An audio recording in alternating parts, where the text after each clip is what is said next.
Alright, welcome to another video on the Trawick Garage Channel. As you can see, we've got the Corvette backed up under the shelter here, which means we're fixing to do some modifications to it. Alright, so the modifications that we're doing today are going to be fairly simple and straightforward. Hopefully that is. I've got them here in this box. Oh, gotta have the mounting. Oh, there they are. And instructions.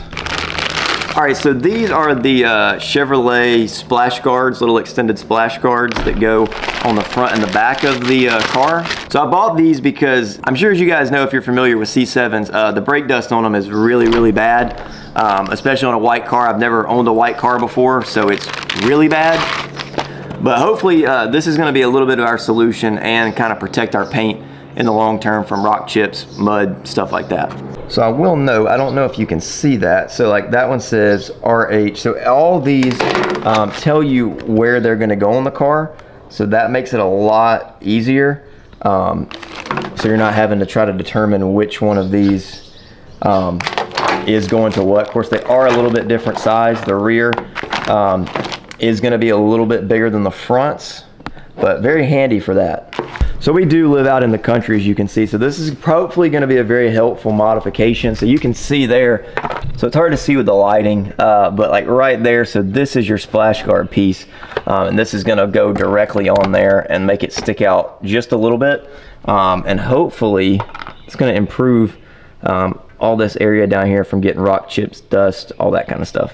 All right, so the installation looks pretty straightforward. The only bolts we should have to undo is there is a 7mm on the bottom of the car, which I'm going to try my best to show you. It's going to be hard with my camera, but I'm going to do my best.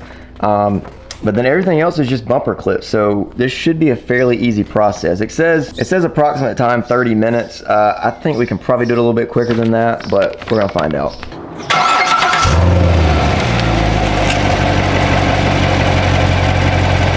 Alright, so one little trick that I will tell you that I saw on some other installation videos is it makes it a lot easier if you turn your wheel all the way opposite, either forwards or backwards, it doesn't matter, just to give you a little more clearance in there to work with. And then you'll obviously reverse it for the other side. At least that goes for the fronts on this car. Alright, I did come around to the other side where the wheel's turned. The back of the wheel is going to be inwards. I think that's going to be a little bit easier. So this is the right hand side of the car, so I turn the wheel all the way to the right. I think that's going to be a little bit easier clearance wise, because it leaves this whole area open here. Alright, I did switch to my phone for this part just because it was so much easier to get my phone under the car than the camera. So you're going to see this little flap that comes back. So you're going to see that bolt right there. That's the one we're going to need to loosen first. There are several bolts back here, but the one that has the little flap going upwards, that's the one you're going to want to disconnect. And this is a 9/32 for those that may be wondering. All right, so we're just going to go ahead and start loosening this up. Oops, wrong way. All right, so we're just going to go ahead and start loosening this up. And it really does come loose with not a lot of pressure. So if your bolt is super tight, you may have to use some kind of WD-40. I've seen other videos where people have had some issues with this, but mine's coming free quite easy. All right, there we go. So we got that piece out, so we're good to go there. And then from there, you're gonna just start from the top and hopefully not break any of the clips. All right, there we go. So we got that going. The first one's gonna feel a little bit tough, like you're gonna break it, but it's not. It's in there pretty good. There we go. Just like that. So I didn't even have to use a pry tool for this one. It popped pretty much straight out. And all you have to do is just pull straight out, and that should get those clips to loosen up. All right, so the next thing I'm gonna do is just start installing these little metal clips that come on here. I'm just gonna be pushing those down on this section like that, just kind of match what we've got over here.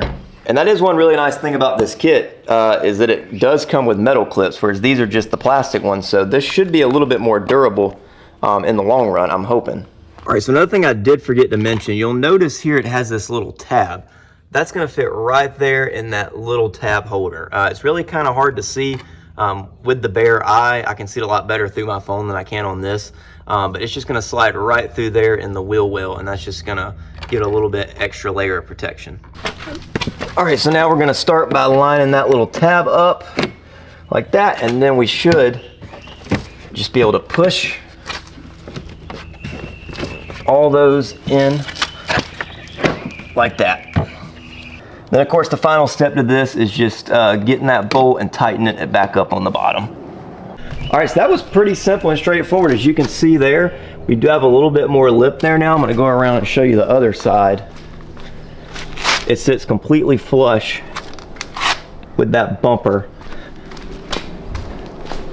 And again over here, now you've got a little bit of a lip. It's gonna help you hopefully get a little bit of extra protection. All right, and then after that, you're just gonna repeat that on the other side. Obviously, I'm just gonna go ahead and do that off camera, and then we'll move to the back end and show you how to do those as well, because it is just a little bit different.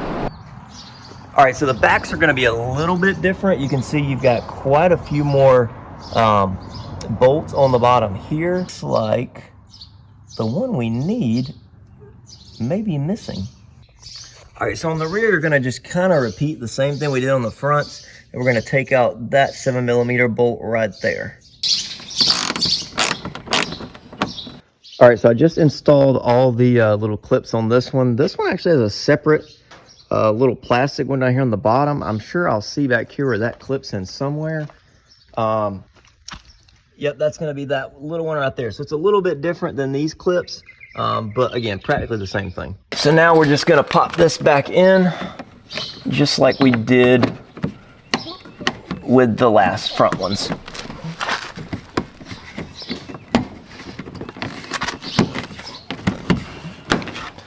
There we go. All right, and after that, you're just gonna reinstall this bolt again, just like we did on the front, and then you'll repeat on the other side. All right, so we've got them all done. You can see there they are on the fronts and the backs. They are all secured in and good to go. So what do you guys think? I really like them. Honestly, I think they look really good. I may down the line end up getting the front fender flares that kind of come in and meet that, like the Z06 and the Grand Sport have. Maybe down the road we'll get that. I haven't quite decided yet. But as for now, I think they look really good, and I think they'll serve their purpose, hopefully, and they'll be functional and keep our paint protected. So that's gonna do it for this one. If you haven't already, make sure you like this video, subscribe. It helps out, helps grow the channel, and hopefully will get us to being able to make a lot more really cool content with this car. So with that being said, thank you for watching. Hope you learned a little bit if you're watching this for educational purposes. I know I'm not the best teacher or instructor ever, but I did my best. So anyways, thanks again for liking, guys. Hope you have a good one.